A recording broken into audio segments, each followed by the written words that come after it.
Hello दोस्तों, quick S में आपका स्वागत है। 69 बीपीएससी का जो पेपर है वो 30 सितंबर को है। डेट बीपीएससी ने बता दिया है। अब हमें एक अलग अलग सब्जेक्ट के सिलेबस को पहले ध्यान से समझना पड़ेगा, क्योंकि बीपीएससी ने जो चेंज किया है अपने पीटी एग्जाम में, तो सबसे बड़ी बाधा है पीटी एग्जाम पास करना। मेंस एग्जाम उतनी बाधा नहीं है। सबसे पहला पायदान पास करना ही सबसे बड़ी बाधा है। और जो नए बच्चे हैं उनको ये समझ में नहीं आता कि इतिहास की तैयारी शुरू कहाँ से करें, किन किताबों को पढ़ें, कैसे पढ़ें और सिलेबस क्या है। हिस्ट्री का सिलेबस ही नहीं पता है।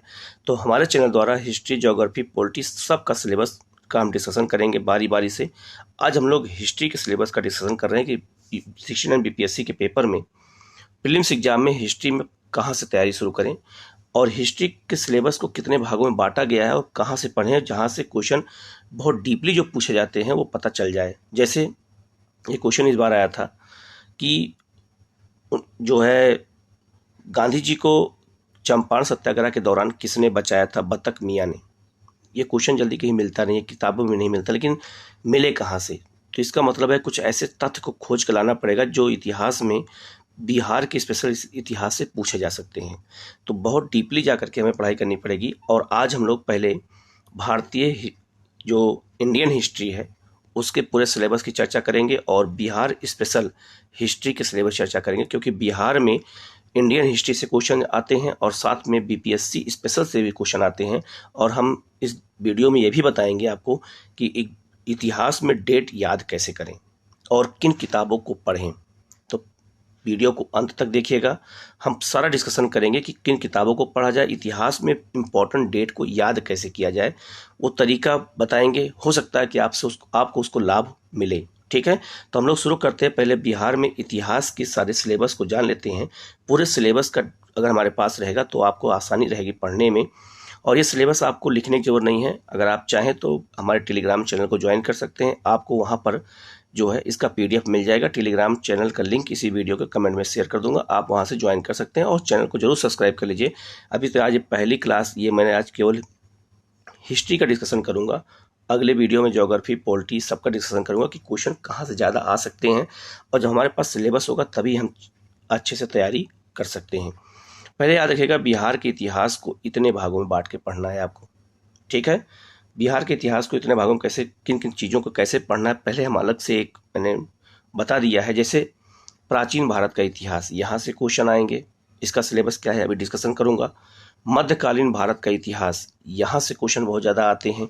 प्रशासन से जुड़े हुए क्वेश्चन आते हैं। आधुनिक भारत का इतिहास, ये तो सबसे महत्वपूर्ण पॉइंट है, यहाँ से क्वेश्चन बहुत ज़्यादा आते हैं। और बिहार के संदर्भ में अगर इतिहास की बात करें तो बिहार के संदर्भ में प्राचीन भारत के इतिहास में बिहार की भूमिका क्या है, यहाँ से क्वेश्चन आएंगे। जैसे अगर मगध राज का उत्कर्ष है तो मगध राज के उत्कर्ष से क्वेश्चन पूछा जाएगा, तो बिहार के संदर्भ में वो क्वेश्चन पूछा जा सकता है। या फिर जो है मध्यकालीन इतिहास में बिहार की क्या भूमिका थी, यहाँ से क्वेश्चन बनते हैं। और आधुनिक इतिहास में बिहार की क्या भूमिका थी, यहाँ से क्वेश्चन बनते हैं। असहयोग आंदोलन में, सविनय अवज्ञा आंदोलन में, भारत छोड़ो आंदोलन में बिहार की क्या क्या भूमिका थी, यहाँ सबसे क्वेश्चन आपसे एग्जाम में पूछे जाएंगे। तो जब तक हमारे पास सिलेबस नहीं रहेगा हम तैयारी कैसे करेंगे? पहली चीज़, एग्जाम की डेट 30 सितंबर है। आप लोग फॉर्म का बिल्कुल वेट मत करो। 3 महीना 4 महीना आपके पास टाइम है। अगर अभी से तैयारी करोगे तब जाके सिलेबस पूरा हो पाएगा आप लोगों का, और अच्छे से तैयारी आपकी हो पाएगी, जिससे बार पीटी एग्जाम ना रुकने पाए। ठीक है, तो कौन कौन सी किताबें पढ़नी है भी मैं बताऊंगा। सबसे पहले मैं सिलेबस का डिस्कशन कर लेता हूं, तब मैं सारी किताबों को बताता हूं और डेट कैसे याद करना है उसकी चर्चा मैं आप लोगों से करता हूं। सबसे पहले शुरू करते हैं हम लोग प्राचीन भारत के इतिहास के। अगर सिलेबस की बात करें तो सिंधु घाटी की सभ्यता, सिंधु घाटी की सभ्यता से यहाँ से क्वेश्चन एग्जाम में आपसे पूछे जाते हैं।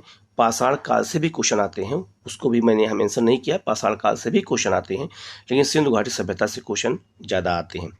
वैदिक काल और बिहार के संदर्भ में वैदिक काल से भी जुड़े हुए क्वेश्चन आपसे एग्जाम में पूछे जाते हैं, तो वैदिक काल है। तीसरा सबसे महत्वपूर्ण पॉइंट है 16 महाजनपद। 16 महाजनपदों की राजधानी क्या है, उनको अच्छे से याद करना है। याद करने का तरीका क्या है ये बताता हूँ मैं आपको। और मगध राज का उत्कर्ष और हर्यक वंश, शिशुनाग वंश, नंद वंश, इन सब का कभी कभी क्रम पूछ देता है, इनके राजाओं का क्रम पूछ देता है। यहाँ से क्वेश्चन बहुत ज़्यादा एग्जाम में पूछे जाते हैं। इसके बाद मौर्य वंश और उसका प्रशासन। मौर्य वंश और उसका प्रशासन से जुड़े हुए क्वेश्चन हर बार बिहार में आते हैं और हमेशा आते रहेंगे। इसके अलावा शुंग वंश और सातवाहन वंश का संबंध भी बिहार से था, यहाँ से क्वेश्चन एग्जाम में पूछे जाते हैं। बौद्ध और जैन धर्म, ये बिहार में ही इसका जन्म हुआ था। बौद्ध और जैन धर्म का बिहार में ज़्यादा प्रचार प्रसार हुआ।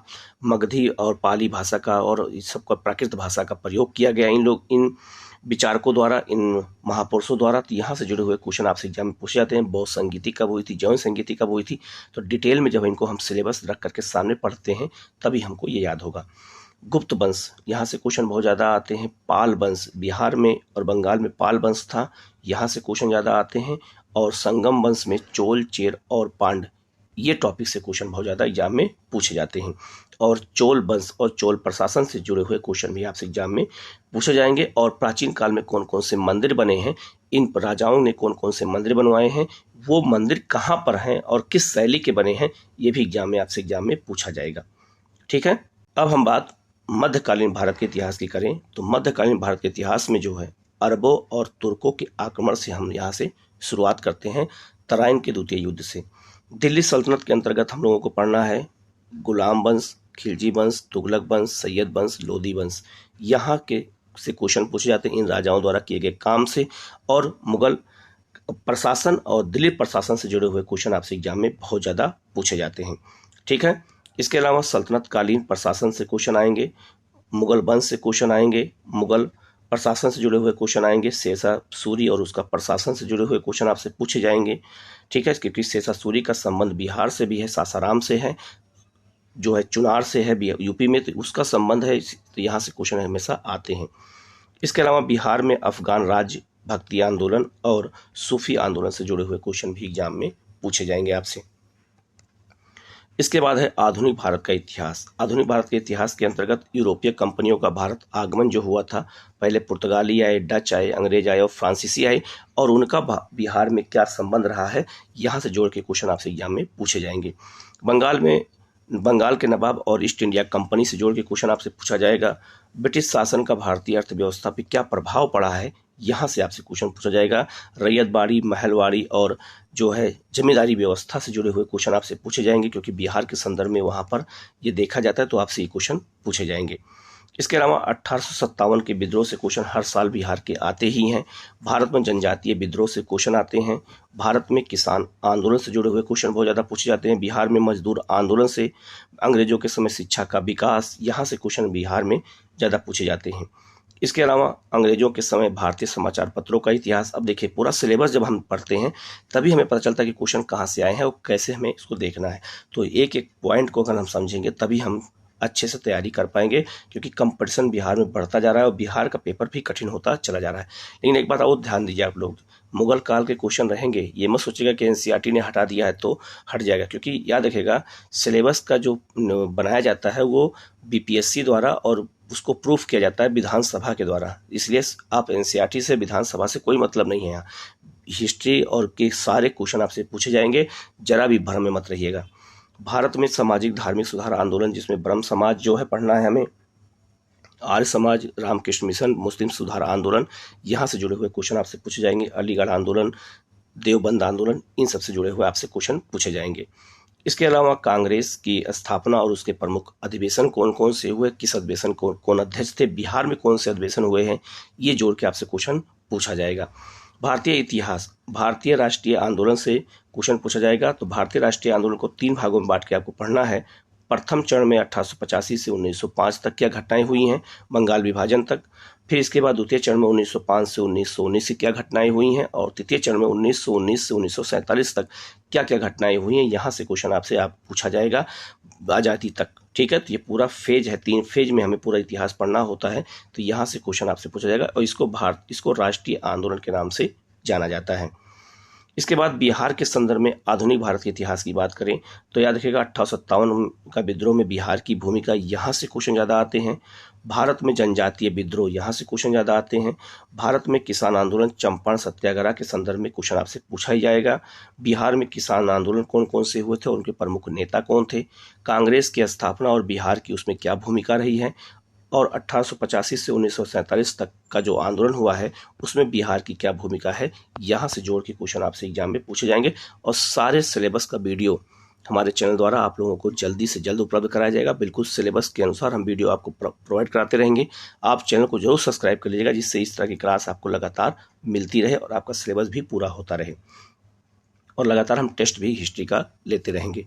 और हमारे टेलीग्राम चैनल पर डेली टेस्ट भी होता है, तो आप वहाँ जाके डेली टेस्ट भी दे सकते हैं, याद रखिएगा। आगे है असहयोग आंदोलन में बिहार की क्या भूमिका थी, सविनय अयोग्य आंदोलन में बिहार की क्या भूमिका है, भारत छोड़ो आंदोलन में बिहार की क्या भूमिका है, साइमन कमीशन और बिहार की उसमें क्या भूमिका है। यहाँ सबसे जोड़ के क्वेश्चन आपसे एग्जाम में पूछे जाएंगे, तो याद रखिएगा, ये बहुत महत्वपूर्ण है, इसको याद रखिएगा। अब याद रखिएगा, बिहार में या इतिहास की बात करें तो इतिहास में हम डेट कैसे याद करें। तो डेट याद करने का सबसे आसान तरीका है, दो तरीका है। पहला तरीका यह है कि जिस रूम में आप पढ़ते हैं, जो भी इम्पोर्टेंट डेट लगे कि ये इम्पोर्टेंट डेट है और हमें याद करना जरूरी है, उसको एक कागज़ पर लिख करके और उसको जो है आप वहीं पे चिपका दीजिए। जब आप रूम में बार बार आएंगे जाएंगे तो डेट बार बार आपकी नज़र के सामने रहेगा और वो आपको बिल्कुल याद हो जाएगा। याद रखिएगा, यही सबसे आसान तरीका है याद करने का, डेट। और दूसरा आसान तरीका है कि कुछ डेट को लिख करके अपने जेब में रख लीजिए, पॉकेट में रख लीजिए। जब कहीं आप बाहर जाइए, बीच में खोल के एक बार देख लीजिए डेट, फिर उसको आप पॉकेट में रख लीजिए पर्ची को। फिर आप कुछ दिन के बाद ऐसे ऐसे करते रहेंगे तो डेट आपके दिमाग में बैठ जाएगी और याद हो जाएगा। ये जो रूम में चिपका के आपको याद करने वाला तरीका, ये सबसे आसान तरीका है याद करने का इतिहास, तभी इतिहास याद होगा। याद रखिएगा, इतिहास जितने जल्दी याद होता है तो जल्दी भूल भी जाता है। इसलिए मैं आप लोगों से रिक्वेस्ट करूंगा कि इतिहास को बहुत हल्के में मत लो, क्योंकि यहाँ से 30 से 35 क्वेश्चन हमेशा रहते हैं और यही सबसे ज़्यादा टर्निंग पॉइंट बन जाता है बच्चों को फेल और पास होने में। ठीक है, अब इतिहास की कौन कौन सी पुस्तकों को पढ़े अगर हम, तो याद रखिएगा, बिहार का जो परिचय इतिहास में अगर पढ़ना है हमें, तो एक इम्तियाज अहमद की बुक आती है, आप उसको पढ़ सकते हैं। इसके अलावा अगर हम बात करें इतिहास में और कौन कौन सी बुक पढ़नी है, तो बिपिन चंद्रा मॉडर्न इंडिया के लिए, एनसीईआरटी के रूप में राम शरण शर्मा प्राचीन भारत के लिए, सतीश चंद्रा मध्यकाल में, याद रखिए मध्यकालीन भारत के लिए सतीश चंद्रा पढ़ सकते हैं, या फिर आप स्पेक्ट्रम भी पढ़ सकते हैं। तो आपको जो लगे, उसमें कोई एक किताब आपके पास हो तो उसी किताब को बेस बना के आप पढ़िए। ठीक है, तो मध्यकालीन भारत के लिए सतीश चंद्रा, प्राचीन भारत के इतिहास के लिए आपको राम शरण शर्मा, और आधुनिक भारत के इतिहास के लिए बिपिन चंद्रा, इन सब बुक को आपको पढ़ना है। ठीक है, तो आप जो है इसको पढ़िए, सिलेबस आपको मिल जाएगा। आप टेलीग्राम चैनल को ज्वाइन कर लीजिए और याद रखिएगा, बिल्कुल बारीक चीज़ों को आप लोग अच्छे से याद करिएगा। और सारे सब जितने भी सिलेबस मैंने आपको बताया है, सारे सिलेबस का वीडियो आपको मैं डेली आपको प्रोवाइड कराता रहूँगा। आप चैनल को जरूर सब्सक्राइब कर लीजिएगा, जिससे आपको इस तरह की क्लास लगातार मिलती रहे और आपको डायरेक्शन मिलता रहेगा, तो आपको जल्दी चीज़ें याद भी होती रहेंगी। और जितने भी इंपॉर्टेंट फैक्ट हैं, जितने डेट हैं, उन सबकी चर्चा मैं आपको क्लास में करता रहूँगा। आप जो है चैनल को जरूर सब्सक्राइब कर लीजिएगा, जिससे इस बार बीपीएससी की तैयारी में जो है जरा भी प्रॉब्लम आपको ना आने पाए। तो ये पूरा सिलेबस का मैंने डिस्कशन कर दिया है, इसको आप अच्छे से एक बार देख लीजिएगा और सारा सिलेबस आपको मिल जाएगा। और सिलेबस को सामने रख करके अपनी तैयारी शुरू करिए। जब तक हमारे पास सिलेबस नहीं रहेगा, बुक नहीं रहेगी, तो हम तैयारी कैसे करेंगे। ठीक है, और अपना समय बिल्कुल मत गंवाइए, समय बहुत कम है। ठीक है, तो इसलिए आप जो है फॉर्म का मत इंतजार करिएगा, फॉर्म जब आना होगा आएगा। बीपीएससी ने डेट बता दिया है 30 सितंबर, बस आप अपनी तैयारी शुरू कर दीजिए। ठीक है, वीडियो कैसा लगा कमेंट करके जरूर बताइएगा, और वीडियो को लाइक सब्सक्राइब जरूर करिएगा, शेयर करिएगा और अपने दोस्तों को बताइएगा, जिससे वो भी इसका लाभ उठा सकें। Okay, thank you.